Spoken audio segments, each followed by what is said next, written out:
భోగి పండుగ ఈ సంవత్సరం జనవరి 13వ తేదీన ఆచరించాలా, 14వ తేదీన ఆచరించాలా అని చెప్పి చాలామందికి సందేహం కలుగుతున్నది.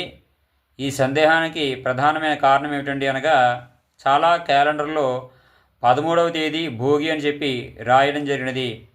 రెండవ కారణం ఏమిటండి అనగా, చాలామంది ఈ ధనుర్మాస ప్రారంభము 16వ తేదీన కొన్ని ఆలయాల్లో, 17వ తేదీన కొన్ని ఆలయాల్లో ప్రారంభించారు. దీనివలన ఈ పండుగ ఎప్పుడు అని చెప్పి చాలామందికి సందేహం కలుగుతున్నది. శాస్త్ర ప్రకారము 14వ తేదీన మాత్రమే భోగి పండుగ ఆచరించాలి, 15వ తేదీన మకర సంక్రాంతి ఆచరించాలి. అంతేకాకుండా ఈ యొక్క మకర సంక్రమణము 14వ తేదీ రాత్రి 8:45 ప్రారంభమైనది.